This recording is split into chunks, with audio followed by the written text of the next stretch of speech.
Hey, how everybody doing out there with the Out of the Mud universe? I am here today with my very distinguished guest. He was a professor of mine when I went to Northwood University. He left a mark on me, something I can remember. He done a lecture that I would never forget, and his name is Professor Z. He's joining us today. You say hi to all these Professor Z? How you doing? How's everybody doing out there? It's Yeah, good to see you again. Many years later, many years and we're later, both alive. both alive, That's still there you well go. to That's kick it. good way to start. Yeah. So, with that being said, can you tell us a little bit about your journey and how we got to where we are today? Well, I guess the beginning is being born. Yeah. Born in Detroit, Michigan, Okay. and my birth certificate does say Detroit, Michigan. It doesn't say Livonia or Troy or any of those. Okay. Born in Detroit, and spent my elementary and high school years in Detroit. Parents moved on to Royal Oak as years went on, and at that point I went on to Central Michigan. That's where I did my undergraduate degree. Uh, Born of very humble beginnings, very humble, lower middle income, broken home. Okay. No need to go into all that here No, today. yeah. Anyway, but went to Central and got out of Central and really didn't know what I was going to do with myself. Spent a lot of high school and college years doing sports. I don't know if I wasted those years of my life or what, but graduated, got a couple jobs that required college degrees. Eventually, I don't even know how that came about. I got an interview with the bank, and this is many years ago. Okay. And the requirement was, do you have a college degree? And, yeah, I don't know if I know anything, but I got a college degree.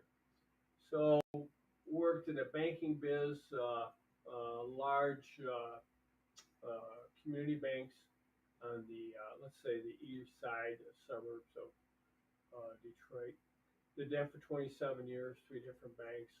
Knew nothing when I started, as I told, and I tell every class, don't be discouraged when you're young, because when I started doing that, I knew nothing. I was dangerous. I don't know why they hired me. But I survived it, and my customers survived, and I made that for 27 years. Eventually, I had some health issues, and it was 220 over 160. And yeah, that's what the cardiologist said. Wow. And he said, is there any stress in that job you have? And I said, I was in commercial industrial and I says, yeah, a little bit. Actually, it was a lot. So at that point, morph into the world that you met me in. He said, do you do anything else? I don't know what he had in mind. If I thought I was an electrician or plumber, or I dubbed or whatever. None of the above. I said, I just started teaching in college. And he says, how you like that? I says, I love it. And I said, but it doesn't pay money. Okay. And he said, how do you feel about living? And I said, maybe I'll look into that teaching thing. Well, here I am, James, 20 years later, and still doing it. It was probably people like you along the way that gave me that little spark every once in a while. Not teaching's not a glorious or romantic thing that people think it is. It's grind it out every day, et cetera, et cetera. And you find very few students that spark you. Okay. And anyway, so I think you met me after I'd put about 8 years in at Delta and I'd moved over to Northwood. Okay. In that particular class that you were in, I taught that class exclusively for 5 or 6 years. And then the chair of the economics department looked at my resume online and asked me to start teaching money and banking. And that was about 6 or 7 years ago. And then I moved from there into advanced macroeconomics, advanced microeconomics. And last winter, I taught international finance. So Okay. I'm coming up on 20 years doing it. So that's the Okay. long and the short of it. Okay, so it's been an interesting journey to say the least. Yeah, and that's why it's interesting that you come out today to talk about this because it was some things I wanted to cover. So we've then covered your experience, so we know that what you're talking about, you just studied it and you regurgitated over the years, so you know what you're talking about. You have Well, your I don't know if opinion. You I've have a got. I stronger don't. opinion of what you're talking about. We put it Okay, like that. okay, So with but that being said, what are some of the key issues currently affecting the country, and how do you think we should address them? I know it's a lot of them, I but know. let's just go Yeah, into about maybe one or two that you yeah. see. Well, issues they talk about on talk TV and all this stuff. And I don't know if any of those people know what they're talking about. So maybe I'm not being kind there, but as I find out as I get older, uh, we've changed. The country has changed, and the big ones, the big ones are culturally we've changed. This is not the same world that you and I grew up in. It's different. Um, I was driving down to Flint today, and I was younger. I followed sports quite a bit, and Flint's got a reputation for basketball. Yeah, And Tom Izzo at Michigan State just thinks the world of Flint, Michigan. yeah, He should. yeah. Got Flint's him. great. Got to Flint's give him a great. couple paychecks. Yeah, And Flint has been kind of known, and Izzo loved the fact that uh, the people of Flint are very family oriented, and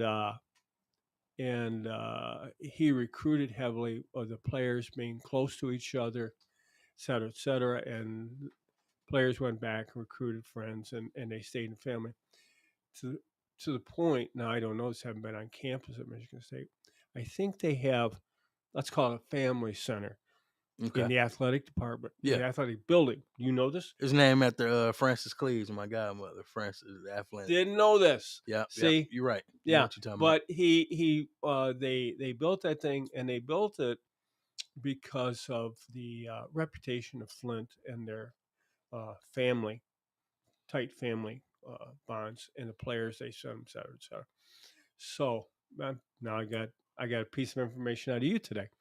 Always looking for information, and I, So I didn't have to pay for it either. nope. So one thing we saying, what you just saw change so far is culture. Yes, So absolutely. let me rewind this back because I might have asked that question a little bit too early because it's something very more interesting that I would like to get off into, Sure, go ahead. and it's something that, like I said, I would never ever forget from taking your course, and it's called quantitative easing. I know you can't. That lecture was maybe 2 hours at least back That then when class you I did had it. with you, An hour and a half, no, that was a two. 4 hour class. I Okay, think we had it from 6 to 10 at night, you might be right. Yeah. and I still have that outline in here. It's so funny you mentioned that, and I've used that lecture.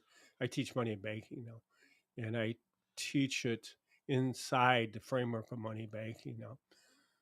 So quantitative easing, it wasn't that particular program. Okay, um, for those of you listening in, quantitative easing. Quantitative means the quantity. And here we're talking about money. And at Northwood, for whatever reason, I'm the money guy now. Okay. So quantity is the quantity of money, and by increasing the quantity of money, we're going to ease the problem that we have.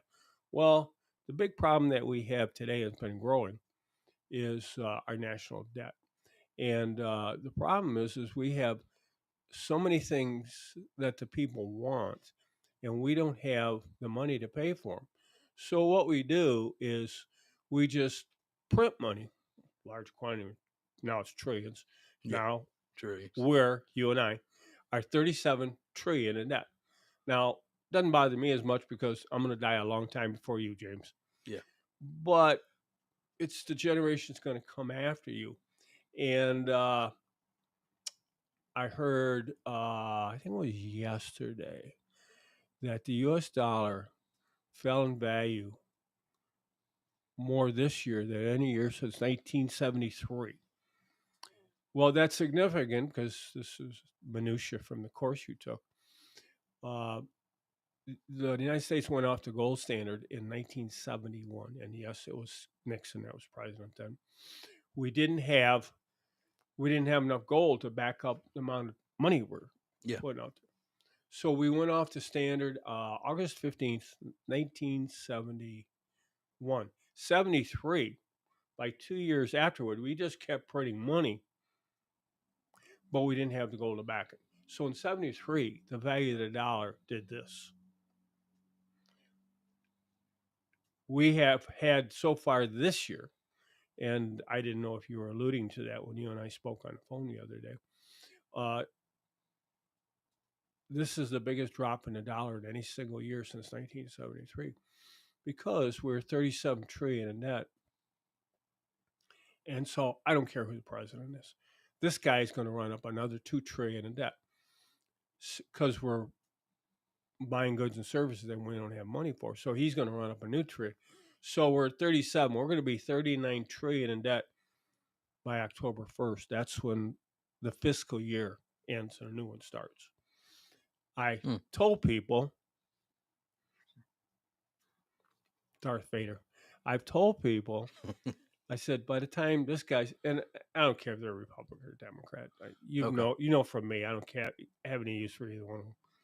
But by the time this guy's done as president, I'm predicting in my own small mind, we're going to see 50 trillion in debt.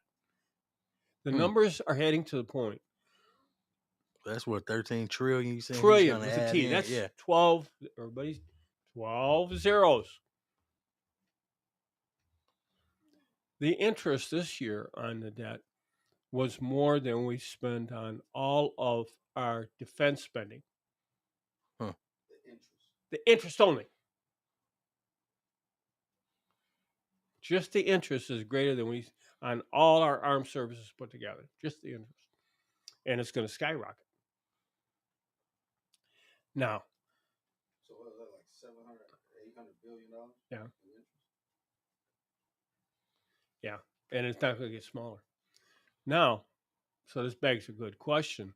How are we going to bring down those interest payments? Well, this president, of course, I don't know if he has a love affair with the Federal Reserve president. I doubt it. But anyway, trying to get him out of there because he wants to lower the interest rates. Why? Because when the payments come due on all the debt that's out there, would you rather pay this interest rate or this interest rate? Well, the lower one. So he's pushing for lower interest rates to ease that. But he's not doing anything or saying anything, but neither any other politicians in Washington, about how we're going to get this spending under control. Now, that's the biggest issue. And I don't know what to say about that anymore, James. Because when you give people stuff, technical term, if you were ever sitting in one of my classes, one of my technical terms, you give people stuff, you can't take stuff away from people. Little kids don't like it. Adults don't like it. So I don't know how you reel that in.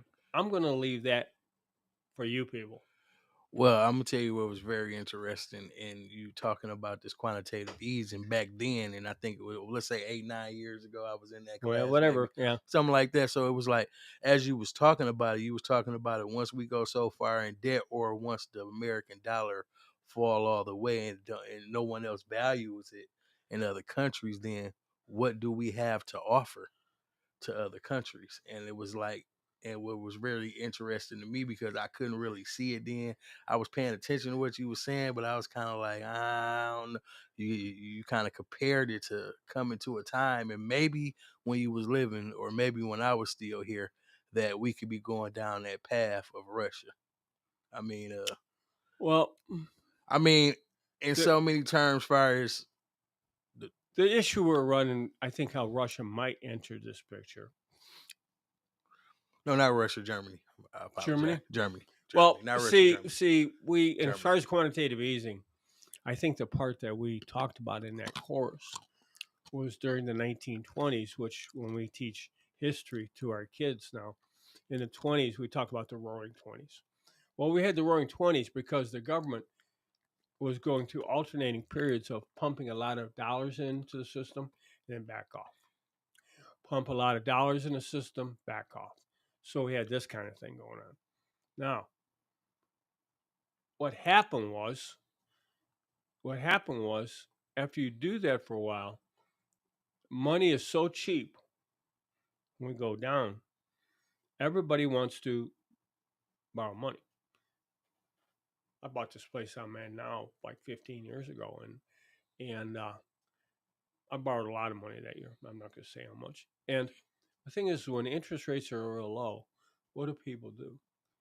Well, people buy. They don't want to buy. They buy if the interest rates are real low, they'll buy stuff. Technical term. Yeah. They'll buy stuff that they don't necessarily need. Yeah. Or can't afford. Well, yeah, because eventually, Yeah. if interest rates are low, what's the only direction they can go? Back up. And when they go up, all that debt you're carrying, and for me, it was a couple of pieces of equipment I have out on my place, and this and that, improvements, this, etc. Okay, and I made it out okay, but it typically when the interest rates go real low, okay, it doesn't work out well in the long run, and there's just a saying that low interest rates almost sounds biblical. Low interest rates beget low interest rates because once the people get in trouble and the economy crashes, the Federal Reserve jumps in and enters and pumps more money into the economy. Well, how can they do that? Well, back to what you studied, this Constitution, this Article 1, Section 8. No, well, we steady. Huh? We steady. You steady Constitution also. Yeah. Okay. Yeah. So we integrated the Constitution into what we were talking about, so that the government can print money. And coming out of World War II, I don't know, did we talk about Bretton Woods after World War II? The U.S. dollar was going to be the world reserve currency. Yeah. And that was like letting a wolf into the chicken coop. Okay. And we just printed money, and we used to haven't stopped printing money. We've been negligent, and we've gotten away with it because ultimately we're the world leader militarily. We get away with a lot of stuff. Now, if you're in my classroom today, I remind the students there's never been a government in the history of the world, no government, that has ever lasted forever. Hmm. The one that That's people deep. might think about is the Roman Empire. Well, we've been around 250 years now. The Romans are around 1,000 years. And I always ask my students today, you seen any Romans lately? They're gone. Every government in the existence of the world has fallen. That's Well, deep. one of my projects now, like I don't have enough to do, is so I had to pick up Edward Gibbon's The Rise and Fall of the Roman Empire, which is 4,440 pages long. I hope I read it all before I die. But what did they do the same as what we're doing today? There's remarkable similarities. They printed too much money. Okay. They devalued their denarius. It was worth like 1,000th of a penny on a dollar by the time they got done. The same thing, we're devaluing our dollar every single day when we keep printing more money. So that's the big one for the generations moving forward. So what happens if we at some point, like you said, government will never last forever. Yeah. What happens if and when the dollar falls and no one That's a wants good to accept question. You want to win the Nobel Peace Prize? You come up with the answer to that one. Because I say when the dollar falls and nobody wants a dollar anymore, if you go into McDonald's tomorrow morning and you take a dollar bill out and you say, I want a cup of coffee and a Big Mac or whatever. Yeah. And you hold that dollar up and they're going to say, we don't take those anymore. What do you mean you don't take those anymore? We don't take US dollars anymore. What are you going to do when you go to the gas station and you go to the counter inside and you pull out a $20 bill and say, give me $20 worth of gas, put in my car, and they say, we don't take those things anymore. What are you going to use for money? Do you feel like that's like from what I Thank you very hear much. what's going on in I haven't researched it that much, but Italy and Yes. something's going Yes. on with this digital, money or digital ID to be able to spend money. Well, when they came up with the digital a couple of years ago, and we were already on that path after you and I visited several years ago, and it's just coming. It's coming faster. It's like a runaway locomotive on a train. And I said, well, what are we going to do if people won't accept U.S. dollars anymore?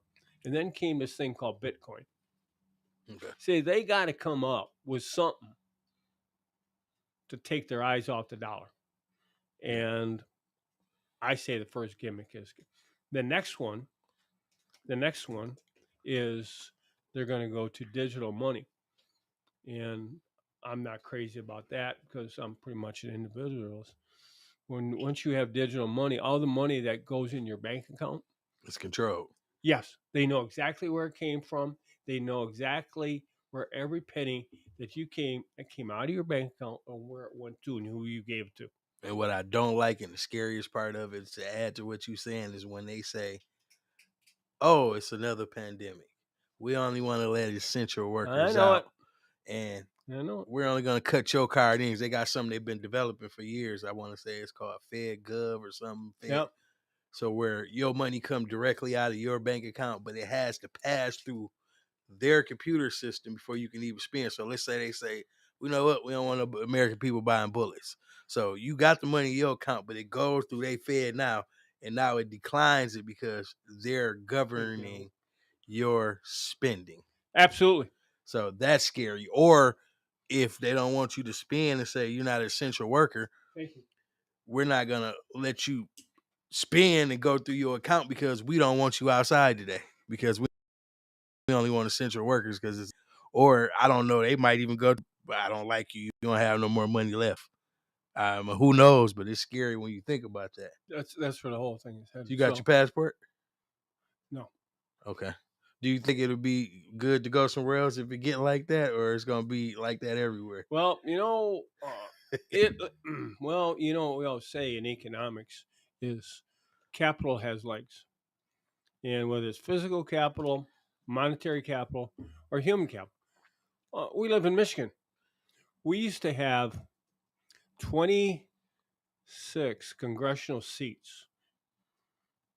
Okay, we're down to 16.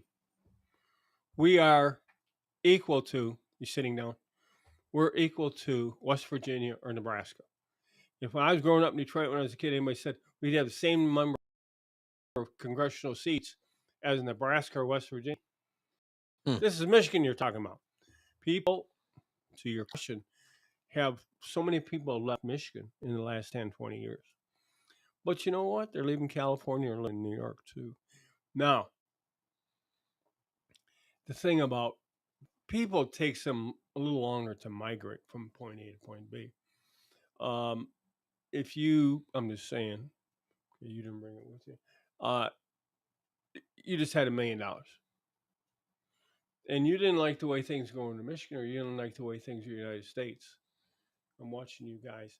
How long would it take you guys to get $1 million out of Michigan and send it to the Bahamas?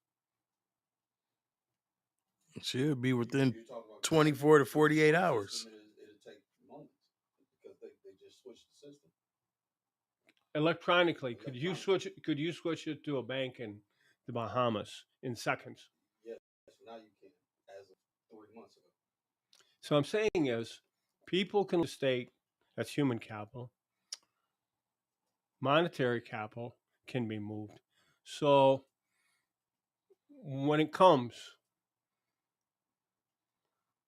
I had my money in banking class write a paper like 4 years ago.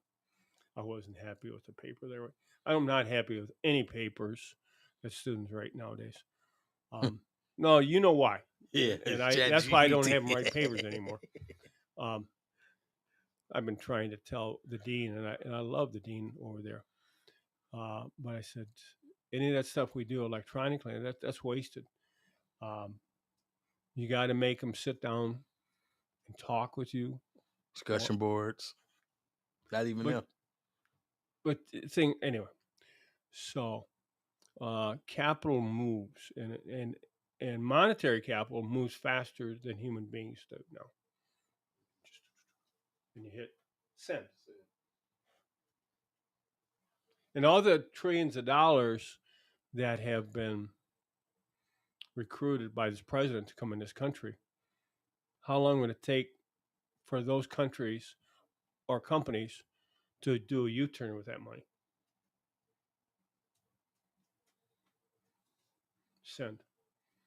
So this thing could, to answer your question, I know it's the answer you don't want. This thing could end. And I always say it's like somebody walked over there and turned the lights off on the wall. Hmm. And you turn around and say, well, where's all the lights? It's over. Well, you asked me a big question there, but that's that I I can't help it. I mean, money's my area of specialty, and I don't see good things ahead on that horizon. We got to change the way we do business and culture. But James, I don't see that. People sitting in this room are a little bit older. Sorry, and but we think different than people that are 10, 20 years older than us. Right. So we got to fix it. So, with that being said, just give me two things of how do you think that this can be fixed? Professor Z running for president, we vote. No, I would never. I would never vote for. I never run for president because I don't say the correct thing. Well, if you was in a position to be able to make a change, what do you think would get us one of the going in things the right we have direction? to do is we have to cut back our spending. Now, if we say we're 37 trillion in debt, what that means is every year we spend more than we bring in. Okay, those are called deficits. And if we don't pay those deficits off by October 1st, they go from this account and they go upstairs and they become part of the national debt. That's why by the end of this year, this deficit that we're running up here, and we're looking at $2 trillion right now, we're going to move that up. So we'll have 39 point whatever. And it's really more than that because there's some government counting there, which I don't want to get into here because I'll put you asleep. But we'll be close to 40 trillion. Okay. Well, when you run up that kind of debt, what that really means is you provided goods or services to the people, but you haven't paid for them. That's how you have debts.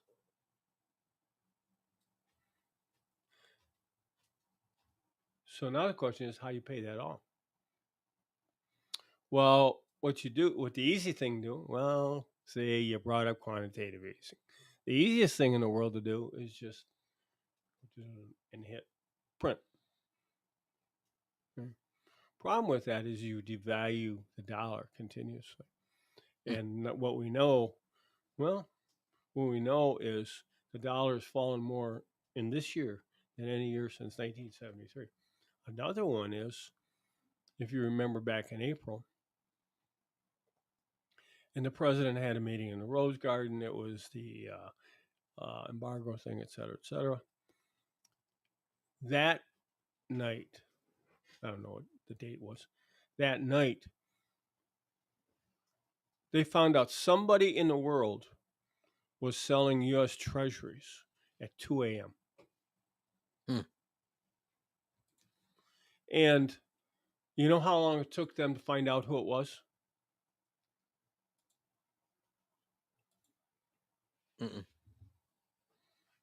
See, because they get this kind of stuff too. So I'm assuming once they knew somebody was doing it. How long do you think it took them to find out? 60 seconds. Huh? Less than 60 seconds. 2 minutes. 2 minutes. They were slow on the draw. That was super slow. 2 minutes. And you know who it was?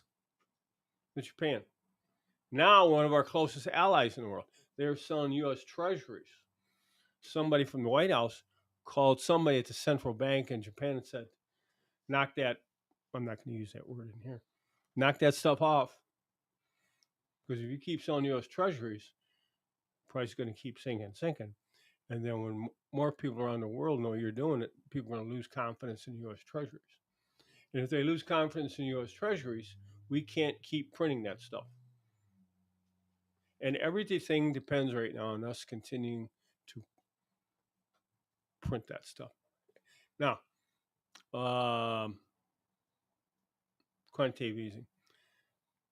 And it's not unique to the United States. There's usually two monetary theory. I hate to get theoretical here.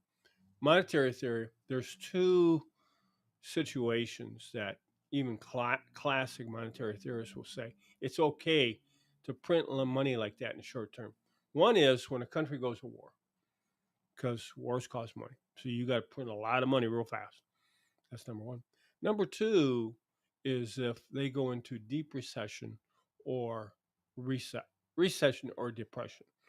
And then you need to print a lot of money to get them out of the hole. And then once they get out of the hole, you quit printing. Or you're supposed to quit printing. Yeah. But when you get done with that war or you get done with that recession or whatever, then you have another big lump of debt that you got to pay off. That's quantitative easing. It's always been around. We really, really, really, really used it and abused it in those years that you were with me. And that was what, 07, 08, 09, 010, 011. In that frame, we ran up billions. And that seemed like a big number then. Doesn't seem like a very big number today, does it? No. We blew through the stop sign on that one. So we got to find a way to cut our spending. That is not easy. And the idea, and it's not just this president, all presidents, once they're in, they want low interest rates because this president has a boatload of debt coming up this year and next year. I think I just read about a month or so ago, they just refinanced some old federal debt with 2-year treasuries. We used to, when you and I were growing up, we used to finance long-term debt with 30-year bonds. Now, because the interest rates are lower on 2-year bonds, we're refinancing them with 2 years. So what are we going to do in 2 years?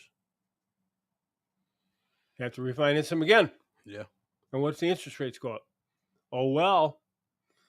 And you see, it's just, I know I'm not giving you any easier answers today, but we've really backed ourselves in a corner in so many ways. Now, the only thing I should say about quantitative easing, or that problem you brought up, is we got the G7 countries, but the BRIC countries, Brazil, Russia, India, and China, the BRIC countries, and you might throw Saudi Arabia in there too. They're not exactly in love with us. Yeah. And what they want to do in China, they want to go to the yuan and make the yuan the world reserve currency. And knock out the US dollar. They've been having talks for a while now. I saw something where they were sitting down. They was trying to figure out how did they want to, like you said, the yuan, how did they want to do business with each other to get around the American dollar being. Now, and when they went to Bretton Woods in New Hampshire in 1946, they said the U.S. dollar is world reserve currency. That means all international trade has to be netted out in U.S. dollars. The exception to that was if both counterparties say, no, let's settle this in yen or let's settle this in euros, you can do that. In 46, when the U.S. dollar became world reserve currency, about 80% of all world trade was netted out in U.S. dollars. You know what that number is today? 28%. The whole world, James, is moving away from you and the dollar. Yeah. Aren't you glad I came in today? Yeah. Yeah, because I felt like our audience needed to hear this. And we will expound on it as the future goes on and many other things that's going on. I enjoyed our conversation today. I learned a lot. I hope y'all learned a lot. I hope y'all learned a lot from Professor Z. We appreciate Well, I learned something from you about the ISO Center. Yeah. Michigan State. Yeah. I'd heard that thing, but I never I never knew that, and you have the connection to that. So Yeah. always learn. Always learn. Yep. So yeah, it's been good. We appreciate y'all coming out. Next week we'll have some more stuff to talk about. Maybe if y'all want to, this is what y'all do. It. Whoever paying attention, y'all interested in this. If you didn't get a chance to call in, if you got any questions, or if it's something you want to hear us talk about, or something you want to have Mr. Z speak on, hit the inbox. You can call, you can hit the inbox, you can put some questions in there, and we'll be able to answer them next week. And hopefully next week we might have a few of your students on to be able to call in or. Oh, I'm sure they will. They'll give you an earful. Yeah, that's gonna be very You interesting. know they're a couple years younger than you, and you know what that means. They got all the answers. We're gonna see. We're gonna see. We gonna see. James, it's so good to see you after It's all good these to years. see you, Doggone man. it. And I'm Doggone glad you came on down to do this Okay. show with me. I All right, appreciate we'll it. do it again next week. Y'all take care. We out of here.